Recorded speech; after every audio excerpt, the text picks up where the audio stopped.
Today we're going to talk about making a trade. The simplest and most effective way to manage risk. I believe that everyone who makes a trade has encountered the problem of position management. There must be a lot of people who have experienced risk management. The experience of inadvertently losing a large amount of money, or even liquidating a position.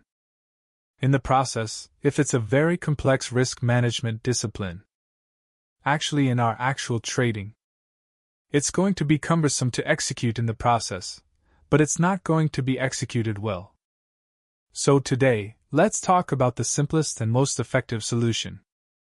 As long as you do this, you will be able to manage the risk of your account. Explain it in the simplest terms. That is, to find the risk boundary of the trade first. Then within the boundaries of risk, you can trade in any way. Let's illustrate this with an example from our daily lives. I believe that the vast majority of people watching the video have a driver's license and can drive. And that was when I first started driving with my driver's license. A lot of people because they're just getting started. I am not familiar with the distance and space of the vehicle. And then what often comes up is parking. Or you can't grasp the distance when you are on a narrow road. So how can you avoid the risk of scratching in such a process? And the rapid improvement of technology is to find a safe point first. We can see that there will be online. A lot of driving tutorials teach methods like turning ahead. If the angle of the A-pillar can coincide with the curb tooth. If the steering wheel is full, it will never touch the road. When leaving the parking space, if the B-pillar of the vehicle is with the next car, the front of the car is flush, and you will not touch the car next to you when you turn a corner. It's the same when making a right turn on a narrow road. As long as the B-pillar of the vehicle is level with the barrier or wall, the steering wheel will not hit an obstacle when cornering. If you want to reverse out of the parking space, the rearview mirror is level with the front of the car next to you. If you hit the full direction, you won't scratch the car next to you. When driving in the car, you can also use several of them in the car. Location. Find the position of the tires on both sides.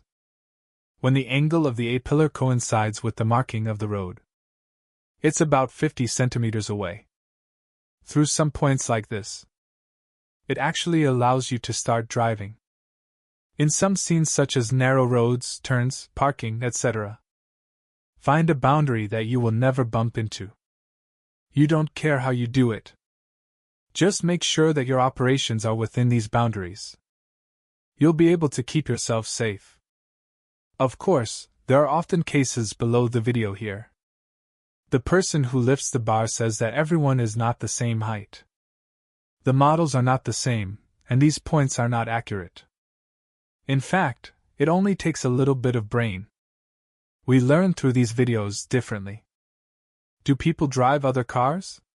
We want to think like this. Find your own risk boundaries in your own car.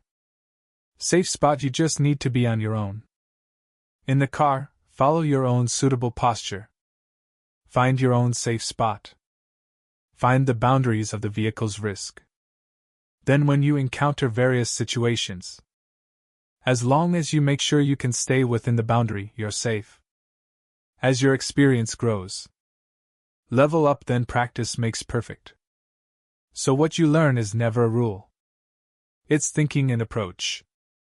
When you want to learn a set of rules to help you, you'll find that everyone's car is different. People are not the same. One set of rules may not work for your car. But if you're learning to think, that kind of teaching is the same for all kinds of thinking. Find safe spots in a variety of situations. You can also follow this set of thinking. Find your own safe spot. Knowing this, let's go back to the deal.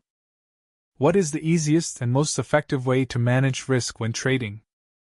It's about finding one to make yourself first. Funds can be safely secured at the risk boundary. Find a boundary where you can operate safely. Then let your actions only be within the boundaries of risk. For example, start with how much money you put in your trading account.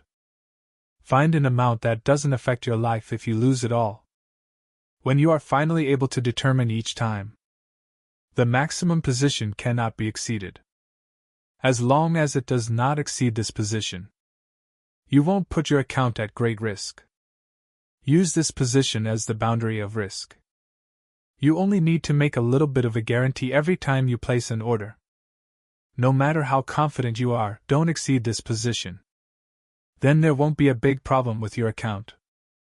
The specific number is different for each person to do in the market. The size of each person's account is different. Everybody's using a different strategy for everybody. This value will all vary. But the thinking is the same. First, determine the boundaries of this risk. Then trade only within the risk boundary.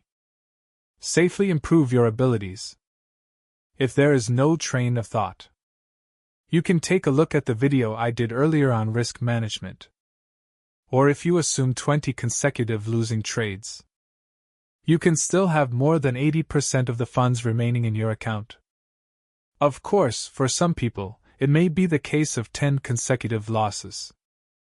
It is still possible to have 80% of the funds remaining. Use this value as your certainty. A reference to the risk boundaries of your own account. Do anything when you follow that thinking. Start by finding the boundaries of risk.